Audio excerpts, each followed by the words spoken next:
तो भाई यार देखो, जब से इंडियन टीम इंग्लैंड के हाथों पहला टेस्ट मैच हारी है, जिस तरीके से हारी है, इतने ज्यादा रन मारने के बाद भी जो बेइज्जत होकर इंडिया हारी है, जाहिर सी बात है कि इस हार के बाद इंडियन टीम को खरी खोटी तो सुनाई जानी थी। इस समय दुनिया भर के जो एक्सपर्ट्स हैं वो अपनी राय दे रहे हैं, हर कोई इंडिया को क्रिटिसाइज कर रहा है और भाई करना बनता भी है, क्योंकि पिछले कुछ वक्त में इंडिया का जो टेस्ट क्रिकेट में डाउनफॉल आया है, उस टेस्ट क्रिकेट में जहां भाई इंडिया लंबे वक्त से डोमिनेट कर रही थी, भले ही T20 और ODI में हिसाब जो है ऊपर नीचे चलता रहता था, लेकिन भाई टेस्ट क्रिकेट में डोमिनेशन एक लंबे वक्त से चल रहा था। पर फिलहाल भाई अंतिम सत्य यह है कि पिछले 9 टेस्ट मैचों में मात्र 1 मैच ही इंडिया जीती है, 1 मैच ड्रॉ हुआ है और 7 मैच इंडिया ने हार रखे हैं। बात करें गौतम गंभीर की कोचिंग की, तो जब से गौती भैया ने इंडियन टीम की कोचिंग संभाली है, 11 मैचों में कोचिंग करी है, 3 जीते हैं, 7 हारे हैं, 1 ड्रॉ हुआ है और 3 मैच जो जीते भी हैं ना, हाँ जो 3 मैच जीते भी हैं, 2 मैच उसमें से भाई बांग्लादेश के खिलाफ जीते हैं, 1 मैच ऑस्ट्रेलिया के खिलाफ जीता है,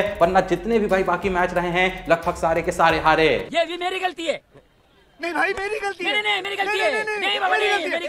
तो जाहिर सी बात है भाई इंडियन टीम के साथ साथ यहां पर इंडियन टीम के हेड कोच गौतम गंभीर पे भी सवाल उठेंगे और मैं तो कहूंगा अगर भाई इंडियन टीम इस टेस्ट सीरीज में भी बहुत ही बुरे तरीके से इंग्लैंड से हारती है, मान लो 4-0, 4-1 या 5-0 से हार के आती है, तो भाई यहां पर मैं कह रहा हूं कि टेस्ट टीम के लिए अलग कोच लेके आओ, गौती भाई से कहो तुम व्हाइट बॉल क्रिकेट संभालो। क्योंकि मुझे तो लगता है गौती भाई सिर्फ एक ही स्ट्रेटेजी पे बिलीव करते हैं कि भाई जो भी एक्सपीरियंस प्लेयर्स हैं, जो भी पुराने प्लेयर्स हैं, उनको बाहर करते जाओ और टीम में बस वो प्लेयर्स रखो जो मेरे हुक्म पे चले, जो मेरे इशारों पे चलें। तुम्हारा भाई इस बारे में क्या सोचना है कमेंट सेक्शन में जरूर बताना। और अगर भाई तुम में से कोई ये सोच के बैठा है चलो यार पहला टेस्ट मैच हार गए हैं, अभी बाकी मैचेस बचे हैं ना, 4 मैच बचे हैं ना, जीत जाएंगे भाई, कमबैक कर लेंगे, तो भाई मैं बता दूं एक बहुत बड़ी बैड न्यूज है। जोफ्रा आर्चर जो हैं अब वो फिट हो चुके हैं और अब वो भाई इंग्लैंड के खिलाफ होने वाली इस सीरीज के बचे हुए मैचेस में अवेलेबल रहेंगे। दूसरा टेस्ट मैच खेलेंगे या नहीं खेलेंगे अभी कोई ऑफिशियल कंफर्मेशन नहीं आई है, लेकिन हां ये ऑफिशियली कंफर्म हो चुका है कि बंदा पूरे तरीके से फिट है। जो भाई थोड़ी बहुत कमी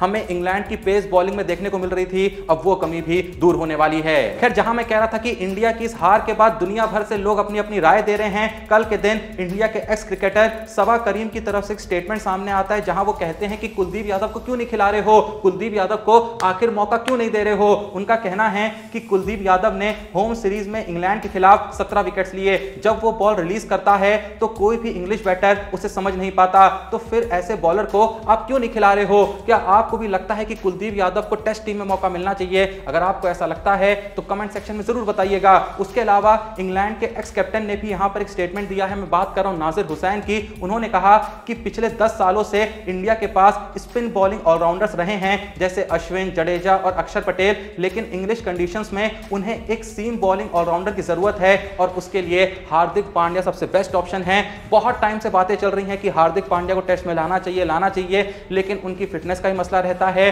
तो ऐसे में उनको शायद नहीं ला पा रहे होंगे। लेकिन भाई अगर हार्दिक पांड्या टेस्ट क्रिकेट में आ सकते हैं तो मैं तो कह रहा हूं भाई ले आओ। क्या पता हार्दिक पांड्या के आने से थोड़ा सा बैटिंग और बॉलिंग में एक बैलेंस क्रिएट होता हुआ देखने को मिल जाए। और भाई जो इतने लंबे वक्त से इंडिया टेस्ट मैचेस हार रही है ना, उसके पीछे एक बहुत बड़ी समस्या सच में यह है। नासिर हुसैन कोई गलत बात नहीं कह रहे हैं, ठीक है इंग्लैंड के हैं, लेकिन फिर भी गलत बात नहीं कह रहे हैं। सही बात भाई दुश्मन से भी सीखने को मिल जाए तो सीख लेनी चाहिए। भाई लंबे वक्त से जो हमारे टेलेंडर्स हैं, खासकर जो नीचे के हमारे पेसर्स होते हैं, बिल्कुल कंट्रीब्यूट नहीं करते हैं। और इस समय आप किसी भी देश की टेस्ट टीम उठा के देख लीजिए, हर टीम में आपको जो टेलेंडर्स मिलेंगे वो भाई बहुत से मैचेस में 80-90 रन का कंट्रीब्यूशन तो टेस्ट में देकर ही जाते हैं। लेकिन हमारे बंदे कभी 4 रन का कंट्रीब्यूशन देते हैं, कभी 5 रन का देते हैं। पहले टेस्ट मैच की बात कर लो, पहली इनिंग में जो हमारे आखिरी के 4 बैट्समैन थे, जो हमारे 4 टेलेंडर्स थे, उन्होंने पहली इनिंग में 5 रनों का योगदान दिया था, दूसरी इनिंग में 4 रन का योगदान दिया था। तो किस किस को लगता है कि भाई सच में इंडियन टीम को हार्दिक पांड्या को टेस्ट में लाने के बारे में सीरियसली सोचना चाहिए? जो भी इस चीज के पक्ष में है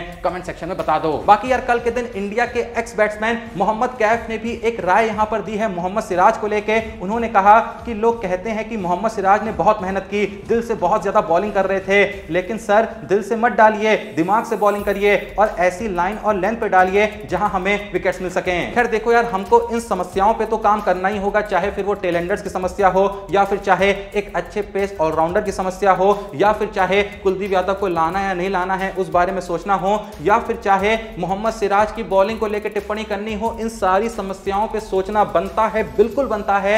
लेकिन भाई सबसे पहले तो यशस्वी जायसवाल से बात करनी चाहिए कि भाई ऐसे ही फील्डिंग करोगे, ठीक है भाई कमाल की बैटिंग कर रहे हो, लंबे वक्त से इंडिया के टेस्ट में अच्छा खासा कंट्रीब्यूशन दे रहे हो, लेकिन भाई फील्डिंग में इतना नहीं हगना होता है।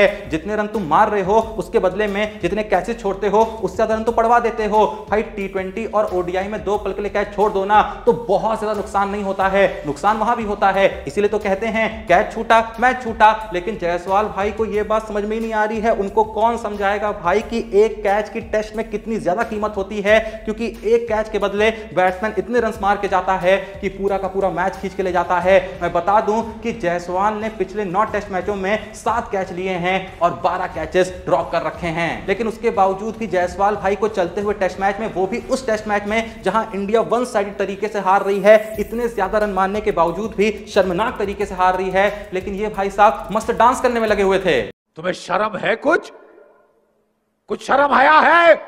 कसम से भाई इस समय इंडिया की टेस्ट टीम में मुझको मोस्ट ऑफ द प्लेयर्स को देख के यही फीलिंग आती है कि सब ये सोच के बैठे हैं भाई मेरा अपना बढ़िया चलता रहे, मैं टीम से बाहर ना रहूं, मैं अगर अपना कंट्रीब्यूशन दे रहा हूं तो सब चंगा। यही सेम दिक्कत पता है तुमको पिछले काफी वक्त से पाकिस्तान की टीम के साथ है, तो मैं बहुत ज्यादा डरा हुआ हूं कि सेम भाई दिक्कत इंडियन टीम के साथ ना हो जाए, क्योंकि पाकिस्तान टीम में पिछले 6, 7, 8 साल से यही हो रहा है। सब प्लेयर्स भाई अपनी पोजीशन को लेकर फिक्र में रहते हैं, चाहे फिर वो जीते, चाहे फिर वो हारे, चाहे पूरी दुनिया में उनकी कितनी ही बेइज्जती क्यों ना हो, किसी को घंटा फर्क नहीं पड़ रहा होता है। सब अपनी जगह बनाने में लगे हुए हैं, जिसकी जगह सेफ है उसको कुछ फर्क नहीं पड़ता हम जीत रहे हैं या हार रहे हैं। सेम चीज इस समय मुझे इंडियन टीम के साथ लग रही है, तुम्हें भी ऐसा लगता है तो कमेंट सेक्शन में बता दो। इसके अलावा भाई कल के दिन दिनेश कार्तिक की तरफ से भी जडेजा पे टिप्पणी आती है, जहां वो कहते हैं कि जडेजा पहले टेस्ट मैच में एकदम सीधा बॉल डाल रहा था और रफ एरिया में बिल्कुल बॉलिंग नहीं करा रहा था, और ये बात मुझे कंफ्यूज करती है, क्योंकि इतने एक्सपीरियंस वाले प्लेयर को तो पता होना चाहिए कि रफ में बॉल डालने का क्या इंपॉर्टेंस होता है। इससे आगे बढ़े तो भाई कल के दिन एक और अपडेट सामने आती है कि हर्षित राणा को इंडियन टीम ने रिलीज कर दिया है। वो बर्मिंघम के लिए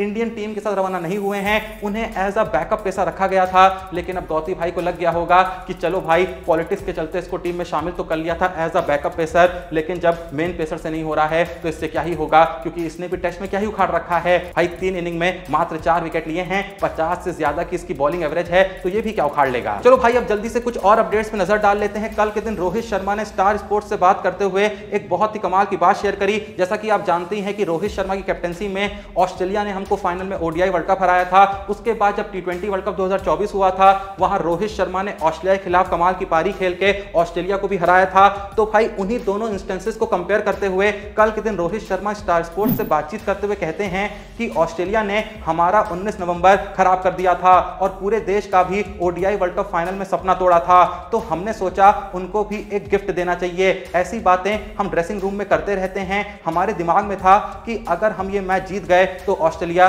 टी20 वर्ल्ड कप से बाहर हो जाएगी और थोड़ा सा मरहम लग जाएगा पूरे देश के दिल में, जो इस दर्द को लेकर बैठा हुआ है कि साला यही टीम थी जिसने हमको ओडीआई वर्ल्ड कप के फाइनल में हराया था। वैसे रोहित भाई आपको ऐसा लगा अच्छी बात है, लेकिन टी20 वर्ल्ड कप में एक नॉर्मल मैच में हराना, जो कि कोई फाइनल का मैच नहीं था, आप उसको ओडीआई वर्ल्ड कप के फाइनल से बिल्कुल कंपेयर नहीं कर सकते हैं, जहां इंडियन टीम इतना अच्छा कर रही थी और वो वर्ल्ड कप जो कि इंडिया के घर पे खेला जा रहा था, वहां ऑस्ट्रेलिया का फाइनल में आपको हराना, इसका कंपैरिजन टी20 वर्ल्ड कप की हार से बिल्कुल नहीं करना चाहिए। मेरा तो ये मानना है, आपका जो सोचना है कमेंट सेक्शन में बता दीजिए। इससे आगे बढ़े तो भैया कल के दिन रिंकू सिंह को एक बहुत बड़ी गुड न्यूज मिली। उत्तर प्रदेश की स्टेट गवर्नमेंट रिंकू सिंह को बेसिक एजुकेशन ऑफिसर के पद पर अपॉइंट करने वाली है। ये फैसला उनके देश के लिए किए गए शानदार परफॉर्मेंस के रिकॉग्निशन में लिया गया है। इससे भी थोड़ा सा आगे बढ़े तो भैया कल के दिन पृथ्वी शॉ के एक इंटरव्यू ने चारों तरफ आग लगा दी थी, क्योंकि फाइनली कल के दिन पृथ्वी शॉ ने इस बारे में बात करी कि क्यों वो लंबे वक्त से पूरे तरीके से गायब हैं, क्यों उनकी जिंदगी में, उनके क्रिकेटिंग करियर में इतना बड़ा डाउनफॉल आया। इस इंटरव्यू में कल के दिन पृथ्वी शॉ ने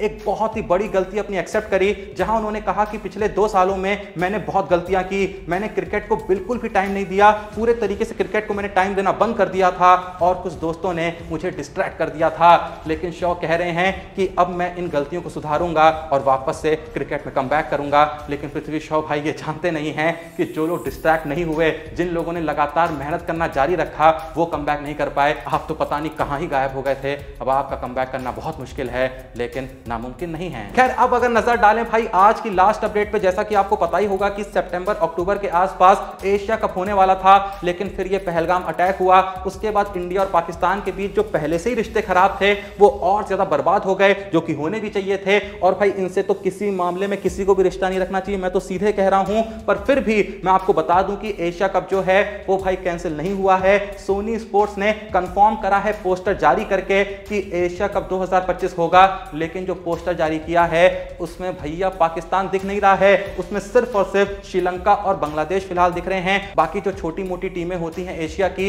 वो भी आपको इस एशिया कप में देखने को मिल सकती हैं। लेकिन ऐसा लग रहा है कि हमारे जो मोटा भाई हैं जय शाह, उन्होंने फिर से कुछ जादू चला दिया है और पाकिस्तान को एशिया कप से बाहर का रास्ता दिखा दिया है, बिना खेले वो भी। नहीं, इंडिया तो चलो एशिया कप में उनको हरा के उनको बाहर का रास्ता दिखाती थी, लेकिन इस बार अपने जय शाह ने बाहर से ही उनको बाहर का रास्ता दिखा दिया है, जो कि एकदम सही है। भाई इनके साथ ऐसा ही होना चाहिए। हमको इतना मजा नहीं करना है भाई इंडिया पाकिस्तान का मैच देख के। और अब वैसे भी इंडिया पाकिस्तान के मैच इतने बेहतरीन नहीं होते हैं, रोमांचक नहीं होते हैं। इंडिया बहुत ही वन साइडेड तरीके से पाकिस्तान को हर मैच हराती है, तो इनका होना या ना होना एक ही बात है। भाई पाकिस्तान से ज्यादा इंटरेस्टिंग मैच तो बांग्लादेश के खिलाफ हो जाएंगे, श्रीलंका के खिलाफ हो जाएंगे, या फिर जो ओंगी पोंगी टीमें होंगी भाई वो दो पल के लिए इंडिया को टक्कर दे देंगे। लेकिन पाकिस्तान के बस का अब बिल्कुल नहीं है, तो अच्छा है ये लोग ना ही खेलें। और मैं अगर भाई अपना पर्सनल ओपिनियन दूं तो फिलहाल तो भाई मेरा पाकिस्तान का नाम सुन के खून खौल जाता है, तो मैं तो इनको इंडिया के खिलाफ मैच देखते हुए बिल्कुल बर्दाश्त नहीं कर पाऊंगा।